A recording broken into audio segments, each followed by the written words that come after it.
Lois, you helped me defeat General Zod, but now you know I'm Superman. I have to kiss you and make you forget. Huh? What? Why am I standing here with Clark Kent? I should really use that power more often. What are you doing? I can't remember why I hate you. Oh, yeah.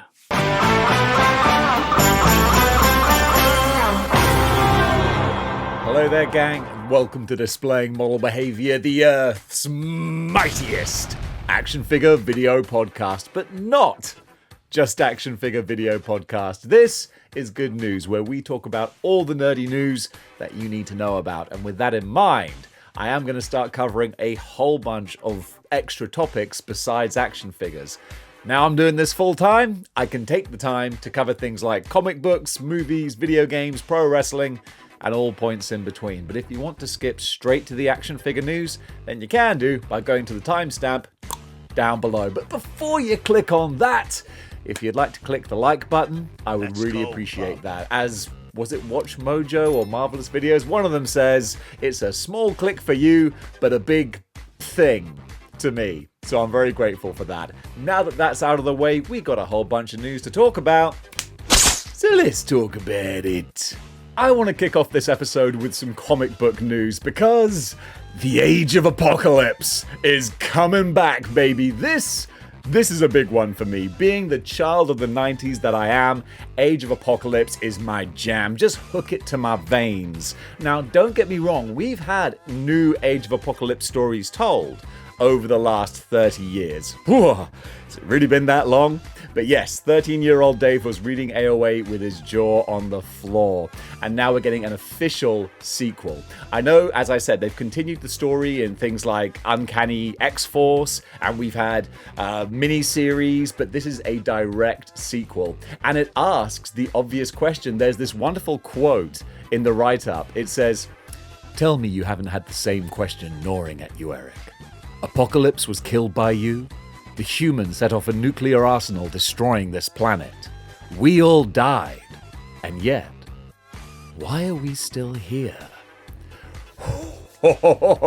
So they're acknowledging that at the end of the Age of Apocalypse, to quote Holly, everybody's dead, Dave. So somehow they're still here and they are going to be going into the 616, which I'm not sure how I feel about that, but let's see it play out. It's going to be written by Age of Apocalypse scribe himself, Jeff Loeb. So we've got that pedigree there. And also the art is going to be by, what's his name, Simon DeMeo. So it looks like it's going to look beautiful. And it's going to have 6 issues. So there's going to be an Age of Apocalypse, X-Men of Apocalypse Alpha, then 4 subsequent issues, and then an X-Men of Apocalypse Omega. So following the same kind of format as the original Age of Apocalypse story. Love that. There's going to be a preview in the upcoming giant-sized X-Men that's coming out soon. It's going to be a little backup story, but it kicks off full in September. And I'm so here for it. So we're going to get the Age of Apocalypse team, not everyone, of course, but they do reference Morph and Sabretooth, Gambit. It sounds a lot like the main X teams. Because also, like, they killed off Jean Grey. I mean, they could always resurrect her. They seem to be bringing everyone else back, so time will tell. But this really has me excited. I'm hyped for it. Bring on September and the X-Men of Apocalypse. So, just as I was filming this episode, my friends over at Brutal Realm sent me these gorgeous, Bayek, gorgeous glamour shots of their, wait, what's his name? I have it written down in front of me. Brutal Realm General Grimskull Deluxe. Man, yesterday we had General Grievous, I was mentioning General Kenobi. It's generally generals on this channel. So, they've sent over these images to stir the pot, get a little hype, and they were like, do you want to feature these? And I was like, yes, I do, because they look so awesome. It's not Darth Vader, it's not Skeletor, it's Skelevader, Velator, whatever you want to call it. Well, you can call him General Grimskull, that's what you can call him. I love it, man. I love it. So this is going to be available for pre-order already. It's up there on Big Bad Toy Store, $49.99. It would have been cheaper if you got in there with the Kickstarter, but still, you can pick this up for less than $50, and it will be released pending That's one question that's coming up with a whole bunch of toys right now, is tariffs are going to be changing when things are going to be released. What I was reassured, which was such a lovely way of being reassured, Brutal Realm told me they're coming out. Tariffs be damned. By hook or by crook, these are coming out. And they're going to be dropping. They're just fine-tuning and watching the situation unfold to see when is the best time to release them. So God bless you, not only Brutal Realm, but literally everyone working in the toy industry right now trying to get us the products that we want. Godspeed! But seriously, all the best to everyone who is affected by these, and to all us toy collectors who are going, what on earth are we going to be purchasing and how much for? Who knows? It's a crazy time to be alive, but this is a crazy cool action figure. Now this is kind of big news, which is funny because it's just a re-release of an action figure. But when the action figure being released, or re-released, is the Revoltech Cable, that's gonna get tongues a-wagging, because this is arguably the best cable that's out there. I know that's completely subjective. I know that there are plenty, and a lot of people love the new Marvel Legends cable, but for me, the original, that's one of my favorite action figures. I love this dude because he just hits that sweet spot between kind of anime looking, but just 6'1", 6'y enough to go with the rest of my display. This guy's awesome. So if you're looking for a cable, then keep your eyes out for this re-release because he is fantastic. The only caveat is that he's got so many extras that can like port into him. He's a bit like Buckaroo. Once you get him posed, just leave him because the second you touch him and move him, just things are gonna fall off. But that's okay, because we don't buy these things to play with. We buy them to pose and admire. And that's exactly what this cable is for. So for a re-release, this is really great news. Hasbro are concluding their Star Wars The Black Series and/or bunch of releases. That's what it is. I didn't want to say series again. So now we're getting the Andor-themed Target-exclusive Black Series Imperial Security Bureau Tactical Agent. Try saying that 5 times fast. Retailing for $24.99. Enjoy that price point while we can do, folks. And it's going to hit Target online at 1 p.m. a couple of days ago. So it's out there now. You can pick him up to expand your wider Star Wars collection. I really need to get onto watching Andor Series 2 because I enjoyed the first one and I've heard nothing but great stuff about this second one. So yeah, maybe once this video's uploaded, I might treat myself to a couple of cheeky episodes of Andor. And with Target's Haulathon coming to a close, we got a few final NECA drops as well. Some very nice looking black and white TMNT figures. I just dig the Mirage look because it's so nostalgic for me. So we're getting the black and white Elite Foot Soldier. Then also, these are all up to order on Target right now. We're also getting black and white Casey Jones. Normally, I don't like just plain color variants, but there's something cool about the comic book black and white look. I kind of dig that. Then also, we're getting the black and white Foot Assassin. That was it. I was going to say Stealth Assassin, but there's nothing stealthy about this guy. Dude's a tank. Then also, we're getting one of my favorite bad Halloween movies. We're getting Michael Myers from The Curse of Michael Myers, which I want to say is Halloween 6, which actually had a young Paul Rudd in it, who, as we all know, looks exactly the same as an old Paul Rudd. But it's one of the more bonkers, silly, witchcraft, pagan-type Halloween movies, but I kind of dig it for that. And also there's a Hello Kitty plushie, which I wouldn't normally cover, but hey, it's on the list, and I did just say that we're going to be covering more things on here. So Displaying-Model-Behaviour, that you can get yourself a Hello Kitty as well. Also, as part of Haulathon, available at Target, I didn't cover this one before, but man, this I love. Battle Damaged Shredder, straight from my 90s childhood. My slightly confused 90s childhood, because I remember when I was a little kid, about 7 or 8, hugely into the cartoony, kid-friendly Hero Turtles, as they were called in the UK at the time. I got a trade paperback of the Mirage comics, because I thought, oh, well, these will be the same. they were not. But luckily, I thought they were badass. And so we got the Shredder 2-pack with the original look of Shredder from that series, and now we're getting the single release of the battle-damaged, beaten, slashed up, about to pull the pin on an incendiary grenade Shredder, and I love it. Straight out of the comics.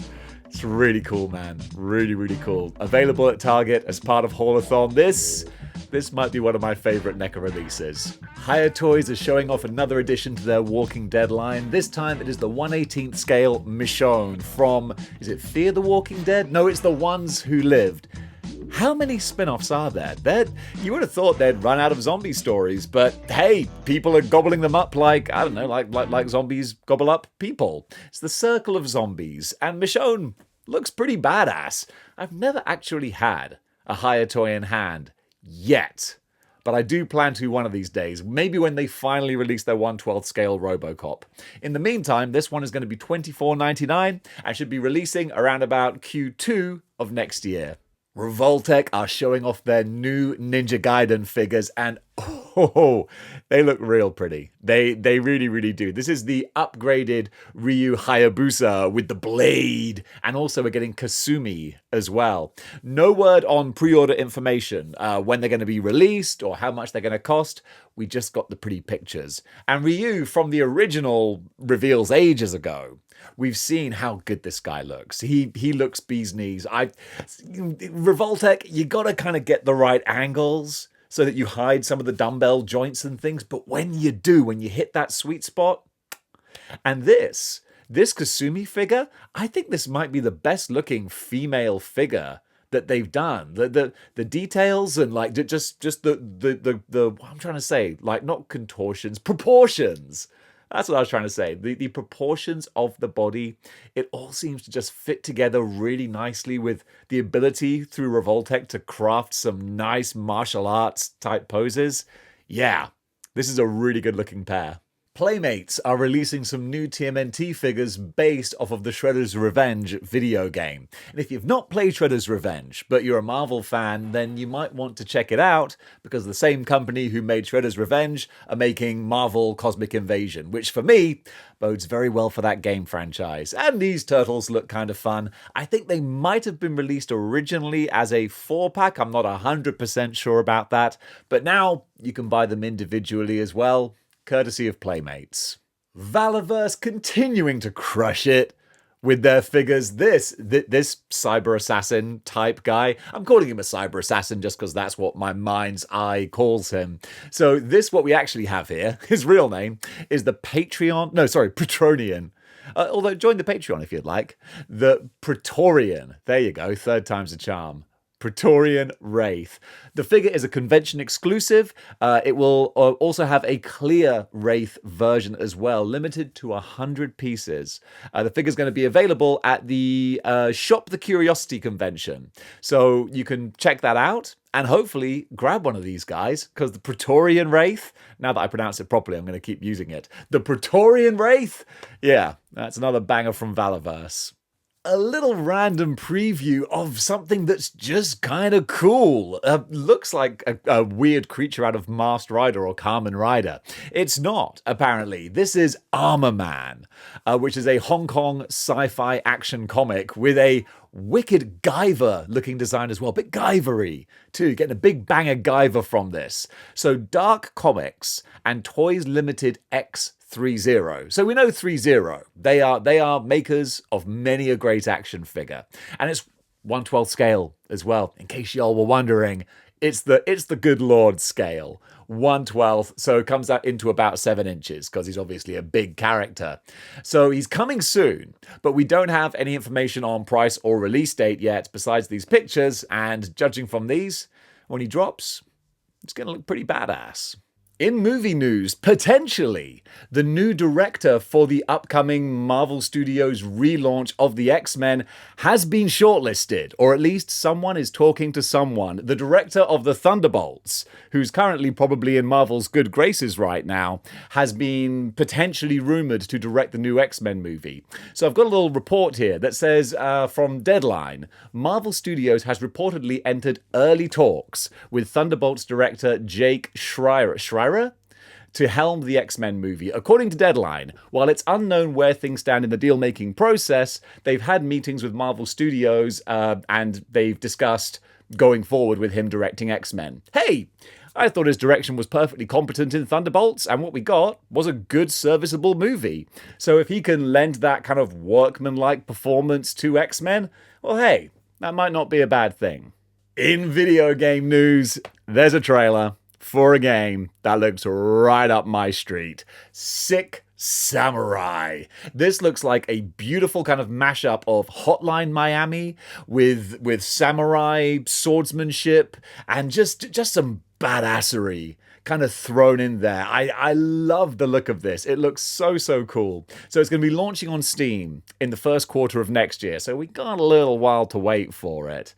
But it just looks like that kind of top-down strategizing, how am I going to take out these guys kind of game that, oh boy, I could just get real hooked on. There's a few games that will just hit the dopamine spikes just right for me. This looks like one of them. With the cool looking style, yeah, I'm going to be picking this one up. Alien Rogue Incursion. Ho, I love me a good Alien game. And there aren't that many good Alien games, but there are a few. Particularly close to my heart are the old first-person shooters from the PlayStation in the mid-90s. And when we're getting a VR version of that, Alien Rogue Incursion, but I don't have a VR headset. And not a lot of people do, but it's all right because they are going to be releasing this in a regular standard format. Thank goodness. So this is going to be releasing September 30th on Xbox, Switch 2. Wow, Switch 2. Yeah, that's going to be out by then as well. Whew. Along with PS5, I believe, as well. That's where your boy's going to be playing it. I love Alien. I love getting immersed in the world. This looks like it might be a good time. I'm really looking forward to it.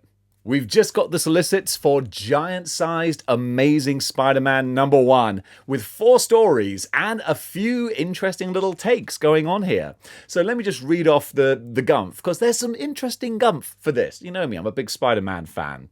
So Kevin Smith, for a start, is returning to Marvel Comics. His triumphant return, no less, where he's going to be teaming up Spider-Man with the Fantastic Four. I can just imagine that being a lot of just fun, optimistic, nice, bright storytelling. And you know what? We could do with that sometimes. Then we're going to get a mind-bending journey that can only come from creators Al Ewing and Mark Buckingham, with Spider-Man dealing with gods and mystical stuff, which you know is not my cup of tea for Spider-Man. Spider-Man should fight gangsters and mad scientists and the occasional symbiote. That's that. Then also, we're going to meet a new comic book character. Is he going to stand the test of time? Who knows? But the guy's name is Rapid, and he looks a lot like a random Mortal Kombat ninja. Got a bit of a Mortal Kombat 3 ninja kind of look to him. But he's going to be debuted by Chip Zdarsky and Kafu, so look out for that one. And then finally, Kid Venom, the very anime Japanese-style Venom, is going to be integrated into the 616 in the 4th story. So for a Spider-Man fan who enjoys the comics, come rain or shine, no matter how good, bad, or indifferent the stories are, it looks like there's some fun stuff to look forward to. Speaking of Spider-Man, I just want to give a shout out to the ongoing Amazing Spider-Man comics right now. Written by Joe Kelly. Yeah, it is Joe Kelly and Pepe Larraza. Oh man, talk about a return to form. It's just so good. It's so good to have good Spider-Man again. We're only 3 issues in, but I'm loving it. The humor is there. The likable Peter Parker is there. The artwork is gorgeous. The story is kind of intriguing, where people are poisoning supervillains and the Hobgoblin's got a deal going on, and they've just reintroduced one of my favorite random new characters, Itsy Bitsy. Plus, they're delving into Peter Parker's high school childhood. And that's really cool, because usually whenever we get a flashback, it's you know, sleeveless sweater, big glasses, wheat cakes Peter Parker, but here we actually see an adolescent Peter Parker, who's not just the apple of Aunt May's eye, and he can be led astray and he can be a bit of a delinquent because that's what teenagers do. So generally, this is just terrific. I'm really loving what they're doing with Amazing Spider-Man, and right now, they got me hooked. And if you're on the fence about reading it, I highly suggest that you do. This is just a fun little bit of comic book MCU cohesion. The new Thunderbolts comic book series from Marvel has had its name changed to coincide with the Thunderbolts movie. I think it's okay for me to talk about this now because it's not exactly a spoiler because Marvel have revealed it on all their billboards. The Thunderbolts asterisk is of course the asterisk there because it's the new Avengers. So they're changing the Thunderbolts title in the comics to The New Avengers. And I'm going to be kind of interested to pick this up because I like the look of this team, especially with Eddie Brock Carnage in there as well. I saw a couple of people say like, how can you make Carnage a hero? But I think that's understandable that they didn't realize it's Eddie Brock in the symbiote. But the team, it looks like it's got a fun, cool, bad guy dynamic. I mean, I'll always lament the fact that we'll never have the Thunderbolts like they used to be with bad guys pretending to be good guys because you can only really do that once. Now it is just the Marvel version of the Suicide Squad. But it's a cool concept, and it looks like this version where they're going to be battling evil doppelgangers of the Illuminati. Yeah, that's going to be kind of fun. Marvel Comics have released the 6 covers for their Bring on the Bad Guys miniseries, going to be coming out later this summer. First of all, the artwork is gorgeous, beautiful, chef's kiss. But it looks like a really fun, interesting story as well. I'll give you some of the info here. The long-standing scheme involving Marvel's greatest supervillains is uncovered this June in Bring on the Bad Guys. So this is kind of a nod to the old trade paperback from like, however long ago it came out. I want to say 50 years, but that sounds way too long, but maybe it isn't. Time is a son of a gun. So by the sounds of things, this is all one overarching story of what these villains are doing in alignment with each other, but also each one kind of delves into the psyche of that character, why they're doing, what their motivations are, and that's always fascinating. Because a bad guy who's bad because he's bad, well, that's just not that interesting. So if you can get the motivation of these characters, that's going to be real cool. Again, it seems like Marvel, they're having a lot of fun this summer, and honestly, I'm on board for the vast majority of it.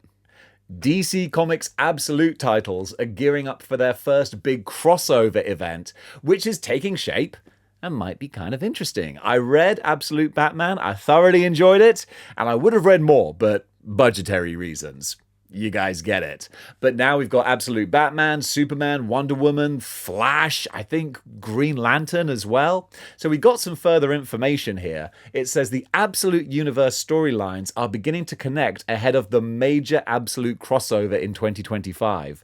Absolute Superman 6 reveals a darker collective Brainiac origin and new threats emerging on Earth. Yeah, Brainiac seems to be this hive mind intelligence, kind of cool. The adepts of Oa and Black Stars gain focus in both Absolute Superman and Absolute Green Lantern 2. I think that sentence probably means more to regular DC readers. And Abin Sur's arrival and Brainiac's sinister plans hint at a more brutal and interconnected Absolute universe. Throw in some teasers for the appearance of Absolute Darkseid, and yeah, DC Absolute, they're absolutely cooking. This is kind of interesting. There is a French Wonder Woman and Harley Quinn graphic novel that's being released that apparently has been worked on since 2020. Just wanted to share some of the art with you here because it's an interesting little snippet. This French graphic novel that's, produced outside of the American bubble where things are normally put together. It says here for the story, the serenity of the island of Themyscira is in jeopardy at a time when the cohesion of the Amazons is being tested by the pregnancy of one of their own. They also have to deal with a request that is surprising to say the least. Harley Quinn, former companion of the sinister Joker, fears for her life and asks the warrior sisters for asylum and protection. Will the sisterhood survive the double crisis? And what role will Wonder Woman play in its resolution? So yeah, looks kind of interesting. Thought I'd share it with you. See, I've got the time to do this now. Thundercats from Dynamite Comics are doing some interesting things with Chitara taking the lead as the leader of the team. Chitara is always going to be a favorite of mine. She came along at a formative age for young Dave, and she's always going to hold a special place in my heart. Especially in that first episode, where I don't want to, sort of do a little Emperor's New Clothes thing here, but they were totally walking around naked in that first episode. Like, cat people are not naked until you introduce clothes. Then they're naked when they're not wearing them. You know what I mean? So, in Dynamite Comics, Thundercats jumps from May to June, so it's going to be a little bit delayed, in the highly anticipated 4th arc at Dynamite Entertainment. Chitara steps up as team leader with Lino missing, ushering in a new era for the Thundercats crew. You know what? I haven't picked up Dynamite Thundercats yet, but with Chitara leading the team, I might give this a go. It's not all Marvel, though, because Dark Horse are doing a prequel to one of my favorite horror movies of all time, Event Horizon. Amazing that Paul W.S. Anderson could direct that and then go on to do the Resident Evil movies. It's like, where's the director who did those movies? Or that movie, even. It was so good. Anyway, hopefully the prequel will be even better as far as quality is concerned. We don't know much about it yet, but it does show us probably the events that took place on the Event Horizon before the movie, which are gonna be brutal. So with the write-up here, it says Event Horizon Dark Descent by writer Christian Ward and artist Tristan Jones and colorist Pip Martin will be published in August of this year. Embrace the hard R rating. That's what we want to see of the movie. Terrifying cinematic universe created by Paul W.S. Anderson and writer Philip Eisner as we learn the final fate of the original crew of the Event Horizon and Captain Killpack. Oof. Yep. Bring it on. I'm ready for this. In today's Artist Alley, James Diato has put together a wonderful portfolio of bright, cartoony comic book art. Of course, it was Rhea Ripley that first caught my eye when I was scrolling through my feed, but then I dove into his portfolio of work, and oh my goodness, this dude is seriously prolific, and all of his work is fantastic. Go check him out. You'll be glad you did, because he covers all the things that are so close to our hearts, and he draws them in an absolutely amazing style. Today's cosplay cover artist is Rani M. Daly, who literally looks like she was drawn by Rob Liefeld, a fitness model slash cosplayer. I think that's the order you would put it in, because there's a whole lot more fitness modeling than there is cosplaying, but there's just enough for Dave to justify sneaking in a cosplay cover artist entry. Yep, that's how we work. I saw one amazing Chun-Li picture and I was like, there's gotta be more. There's gotta be more cosplay. I want to do a feature. Well, just about enough. Go give her a follow if you like human beings who actually look like living comic book characters. Pretty amazing. Incredible work that goes into sculpting that physique and makes those cosplays look a little extra awesome. Shout out to the advertising and marketing team for the new Final Destination movie for this terrifying ad campaign. Anyone who's seen Final Destination 2, like myself, is probably scarred for life when it comes to driving behind trucks carrying big logs. We just know not to do it. It's never gonna end well. Well, they've taken full advantage of that 25-year-old fear that we all have now with this admittedly brilliant marketing campaign, which honestly I think might be a bit dangerous, because if I pulled up behind that, I'd be making every effort to overtake that truck. Even as a tongue-in-cheek parody, I don't want to be driving behind it. But you know what? I'm talking about the movie, and I'm definitely going to go watch it. So congratulations, marketeers. Your tactics worked. And folks, that does it for Good News for today. What did you think about the items covered? And what did you think about the new format of the show, where I'm covering all sorts of different things? Me personally, I get a kick out of it, because I love talking about different stuff, and I hope that you do as well, and I hope that you can still find, specifically, the things you're looking for. This will always be an action figure channel, but I want to cover a few other things, because there's a lot of stuff out there that gets the juices flowing. And I want to flow on screen. No, I don't want to do that. That sounds weird. I'm not going to edit this. But guys, thank you so much for watching. And speaking of thanks, thank you to all the Model Behavior channel members. You guys are solely responsible for keeping Dave alive, because you're putting food on my table. And if you want to help do that, then you can do by picking up a Model Behavior channel membership. And if it's not enough to know that you're keeping Dave alive, well, guess what? I'm giving a little something back in return. Every single day, almost, we do the Model Behavior channel member live streams where we talk about whatever the subject of the day is. We get together, we sit around, and it's always a good time. It's a little bonding session for the community, and honestly, I'm not kidding when I say it's one of the highlights of my day. I really love doing that. I'm so lucky to have all of you guys in the community, because I don't mind saying we're like the coolest dudes on YouTube. Yeah, I'll stake my claim on that. All right, enough nonsense rambling, guys. Thank you so much for watching, and until next time, keep displaying model behavior.